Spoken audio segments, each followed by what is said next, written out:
गीतों के बोल बड़े अनमोल, सुनो इनकी कहानी, जानो इनका मोल। गीतों के बोल बड़े अनमोल, गागर में भरा है सागर, किया गीतों में अध्यात्म उजागर। गीतों के बोल बड़े अनमोल।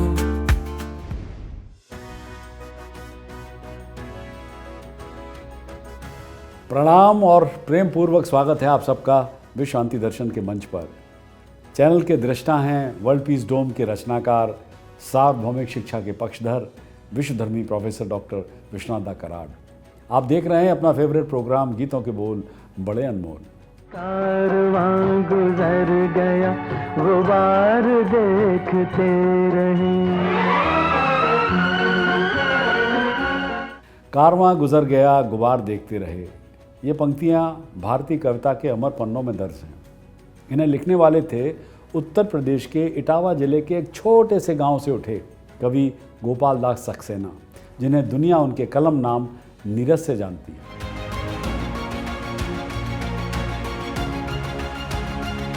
पच्चीस जनवरी 1925 को इटावा के पुरावली गांव में जन्मे नीरज का बचपन सुखद नहीं था। 6 वर्ष की आयु में पिता बाबा ब्रजकिशोर सक्सेना का साया उठ गया और बालक गोपाल को गरीबी से जूझना पड़ा। गांव की मिट्टी से निकलकर भारतीय कविता के शिखर तक पहुंचने वाले, जीविका के लिए यमुना नदी में डुबकी लगाकर सिक्के बटोरने वाले इस बालक को आगे चलकर पद्म भूषण से सम्मानित किया गया।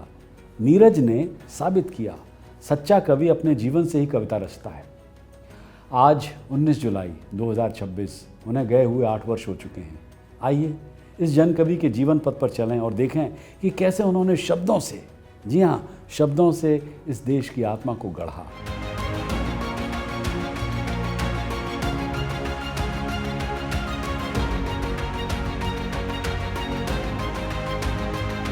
गोपाल दास सक्सेना का जन्म ऐसे समय में हुआ जब भारत अंग्रेजों की गुलामी में था। उनका बचपन कविता की तरह सुहाना नहीं था। पिता की मृत्यु के बाद 10वीं कक्षा में पढ़ाई छोड़कर उन्होंने घर गृहस्थी का बोझ उठा लिया। उन्होंने हर संभव काम किया, किसी दफ्तर में टाइपिस्ट और क्लर्क और यहाँ तक कि यमुना में उतरकर श्रद्धालुओं द्वारा फेंके गए सिक्के भी निकाले। एक महान कवि जिसने मैली नदी की तलहटी में अपनी रोजी रोटी ढूंढी, पर गरीबी ने उनकी जिज्ञासा को कभी मिटाया नहीं, कभी नहीं। कामकाज के बीच में ही उन्होंने मैट्रिक, स्नातक और फिर पोस्ट ग्रेजुएट तक की पढ़ाई पूरी की। दिल्ली, कानपुर, इटावा आदि में सरकारी नौकरियां की, लेकिन उन्हें दफ्तरी जीवन से घृणा थी। मैंने बहुत सी छोटी मोटी नौकरियां की, जब तक पढ़ाई पूरी नहीं हुई फिर भी कुछ दिन सरकारी नौकरी में आया, लेकिन उनके ढर्रों से मुझे चिढ़ थी। ये नीरज जी का अपना आत्मकथन है। कविता ही उनका एकमात्र आश्रय और हथियार बनी। पहले वे अंग्रेजी में लिखते थे, पर हरवंश राय बच्चन, अमिताभ बच्चन जी के पिता, उन्होंने एक बस यात्रा में उन्होंने प्रेरित किया। बच्चन जी ने कहा कि कविता मातृभाषा में ही सच्ची होती है। तब से नीरज ने हिंदी में लिखना आरंभ किया और धीरे धीरे सारी सीमाएं पार कर गए। उन्होंने नीरज यानी शुद्ध निर्मल उपनाम चुना, जो उनकी कविता की तरह सरल और गहरा था। उनकी प्रतिभा जल्दी हिंदी जगत में छा गई। नीरज को उस समय के महानतम कवियों के साथ मंच साझा करने का सौभाग्य मिला। मसलन अटल बिहारी वाजपेयी, हमारे पूर्व प्रधानमंत्री, फिराक गोरखपुरी, सूर्यकांत त्रिपाठी निराला, महादेवी वर्मा, जिगर मुरादाबादी, मैथिली शरण गुप्त राष्ट्रकवि, रामधारी सिंह दिनकर, सुमित्रानंद पंत, ये नाम माला भारतीय कविता का इतिहास है। और इन्हीं में शकील बदायूनी, उर्दू के अन्यतम कवि, जो उनके आजीवन मित्र बने रहे।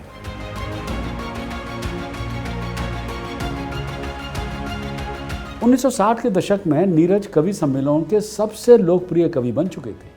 हरवंश राय बच्चन के बाद वे हिंदी के एक ऐसे कवि थे जिनकी सबसे अधिक संख्या में प्रशंसक भी थे। राजकमल पेपर बैग्स के जो एडिटर थे सत्येंद्र निरुपम ने याद करते हुए बताया कि 60-70 के दशक में नीरज की कविता प्रेमी युगलों के बीच सबसे लोकप्रिय उपहार थी। वे रॉक स्टार की तरह थे। निरुपम आगे कहते हैं कि हमारे जीव विज्ञान के अध्यापक भी कक्षा में उनकी कविताएं सुनाने का बहाना ढूंढते थे। नीरज का फिल्मी गीत लेखन 1964 की फिल्म चाचा चाची शुरू हुआ। सुबह नाई, शाम नाई, जिस दिन तेरी याद नाई, याद नाई, सुबह ना आई, शाम ना आई। पर उन्हें जो अमरता मिली वो थी फिल्म नई उम्र की नई फसल का गीत, कारवां गुजर गया गुबार देखते रहे और हम खड़े खड़े गुबार देखते रहे। ये कविता 1954 में लिखी गई थी, पर 11 साल के बाद फिल्म में गाई गई। संगीतकार रोशन ने इसके भावों को बेहद सरल संगीत में ढाला और मोहम्मद रफ़ी की आवाज़ ने इसे अमर बना दिया। कारवां गुजर गया गुबार देखते रहे। देवानंद ने कवि सम्मेलन में नीरज को कारवां गुजर गया सुनते हुए सुना और कहा, यह अद्भुत है। वाकई उन्होंने तुरंत नीरज को मुंबई बुलाकर अपनी फिल्म प्रेम पुजारी के लिए गीत लिखने का आग्रह किया। नीरज ने बाद में बताया, एंड आई कोट हिम, मैंने उन्हें पत्र लिखा कि सहयोग करना चाहूँगा। उन्होंने तुरंत जवाब दिया, आ जाओ।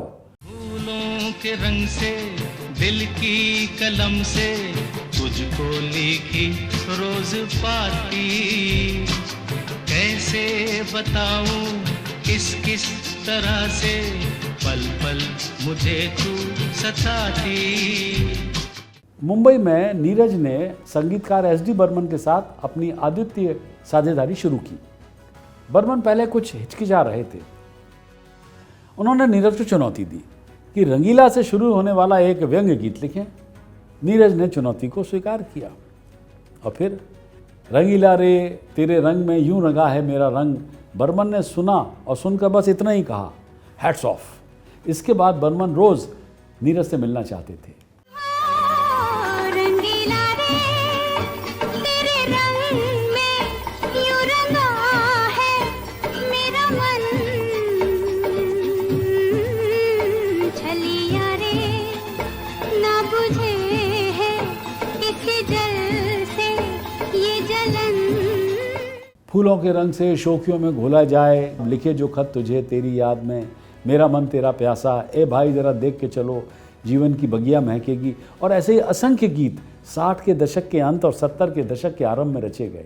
फूलों के रंग से दिल की कलम से तुझको लिखी रोज पाती, शोखियों में घोला जाए फूलों का शबाब, उसमें फिर मिलाई जाए थोड़ी सी शराब।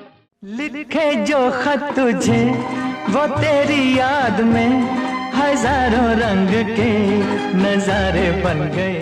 मेरा मन तेरा प्यासा, मेरा मन तेरा। ए भाई जरा देख के चलो, आगे ही नहीं पीछे भी, दाएं ही नहीं बाएं भी, ऊपर ही नहीं नीचे भी। जीवन की बगिया महकेगी, लहकेगी, चहकेगी। नीरज के गीतों में एक अलौकिक जादू था। वे हिंदी और उर्दू के बीच सहजता से आवाजाही करते थे, यहाँ से वहाँ, वहाँ से यहाँ, और दोनों भाषाओं के सौंदर्य को एक साथ पिरो देते थे। उस समय जब उर्दू को अधिक सभ्य माना जाता था, नीरज ने हिंदी को सिनेमा में उसका गौरव दिलाया। उनके बिंब ताज़ा और सजीव थे, जो उर्दू की परंपरा से बिल्कुल भिन्न थे। लेखक शोराज सिंह बेचैन ने कहा, नीरज बहुत संवेदनशील कवि थे। उन्होंने प्रेम के सभी आयामों को छुआ, पर वे दार्शनिक भी थे। हालांकि बॉलीवुड में नीरज का समय बहुत लंबा नहीं रहा। उन्होंने कहा, एंड आई कोट हिम, मैंने फिल्मों में केवल 5 साल लिखा, लेकिन लोग रंगीला रे को मेरी कविता से ज़्यादा याद करते हैं। इतनी ताकत है इस माध्यम में। उन्होंने 90वें जन्मदिन पर यह बात कही थी अपने।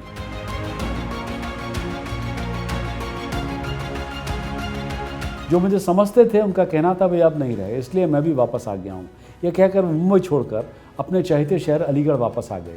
यहाँ उन्होंने धर्म समाज कॉलेज में हिंदी साहित्य के प्रोफेसर के रूप में जीवन के अपने अंतिम दिन बिताए।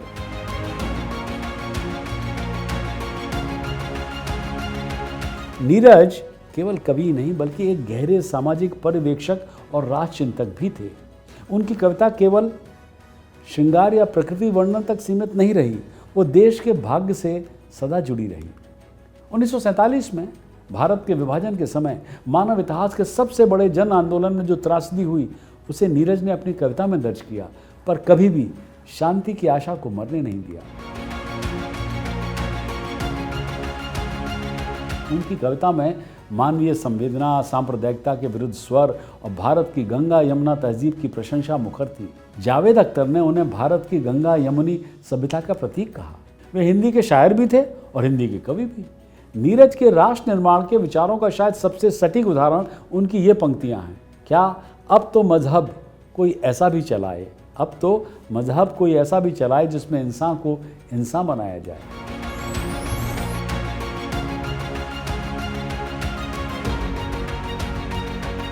इन पंक्तियों में नीरज का पूरे देश के लिए सपना समाया है। एक ऐसा भारत जहां जाति, धर्म, क्षेत्र की दीवारें न हों और मनुष्य सच्चे अर्थों में मनुष्य बने। ये केवल कविता नहीं, राष्ट्र निर्माण का एक घोषणा पत्र है। नीरज ने विवादों से कभी मुंह नहीं मोड़ा। उन्होंने सार्वजनिक रूप से कहा कि जन गण मन अंग्रेजी शासन की याद दिलाता है अपना ये राष्ट्रगीत, और उन्होंने वंदे मातरम या झंडा ऊंचा रहे हमारा इसको राष्ट्रगीत के रूप में सुझाया।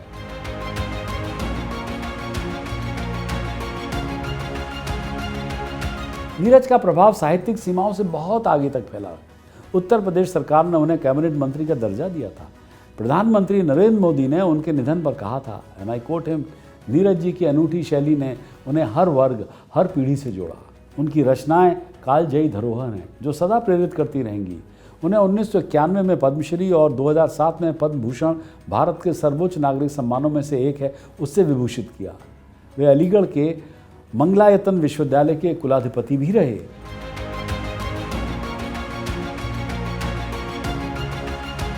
नब्बे पार करने के बाद भी नीरज ने लिखना जारी रखा।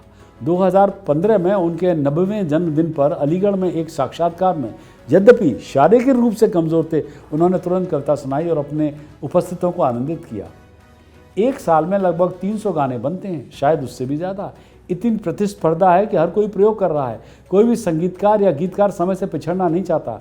मुझे कुछ लोग अच्छे लगते हैं जो बदलाव के साथ चलते हैं। जब उनसे पूछा गया कि वे वर्तमान गीतकारों में किसे पसंद करते हैं तो उन्होंने प्रसन्न जोशी और गुलजार का नाम लिया, और जब किसी ने हन्नी सिंह का नाम लिया तो बूढ़े कवि ने स्पष्ट पूछा, ये कौन है?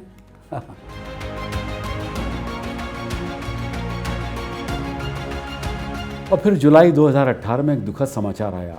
नीरज आगरा में अपने घर पर गिर गए। सिर में गंभीर चोट आई और उन्हें स्थानीय अस्पताल में भर्ती कराया। हालत गंभीर होने पर उन्हें नई दिल्ली के AIIMS एम्स यानी उसके ट्रॉमा सेंटर में वहाँ पर लेके भी गए। और फिर 19 जुलाई 2018 को उसकी शाम लगभग 7:30 बजे 93 वर्षीय कवि ने सदा के लिए आंखें मूंद लीं। चिकित्सकों के अनुसार सिर की चोट के अलावा उन्हें किडनी फेलियर और पूरे शरीर में संक्रमण था।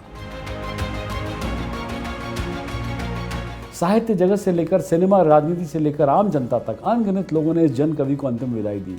जावेद अख्तर ने कहा था कि नीरज गंगा यमुनी तहजीब के प्रतीक थे।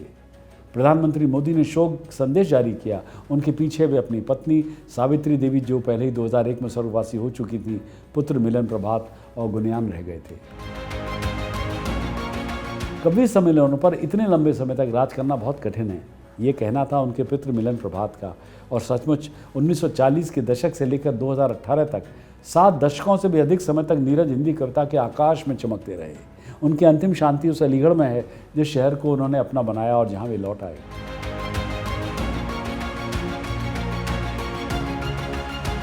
नीरज ने कहा था, कविता एकांत नहीं बल्कि जीवन की कठिनाइयों के सामने खड़ी होकर रची जानी चाहिए।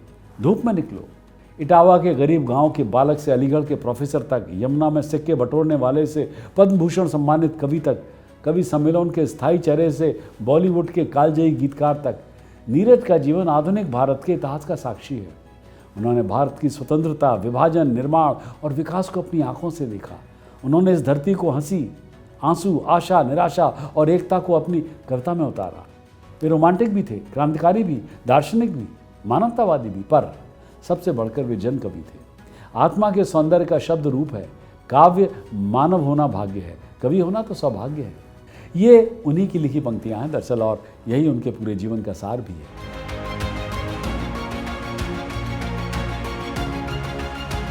आज उनकी पुण्यतिथि पर हम गोपाल दास नीरज को नमन करते हैं विश्व शांति दर्शन की ओर से। वो कवि जिसने शब्दों से एक राष्ट्र की आत्मा गढ़ी और अपने जीवन से भारत की कहानी लिखी। कारवां गुजर गया पर उन्होंने केवल गुबार ही नहीं छोड़ा, उन्होंने एक देश को काव्य स्मृति दी और शब्दों का वो प्रकाश दिया जो कभी भी नहीं बुझेगा। कारवां गुजर गया गुबार देखते रहे।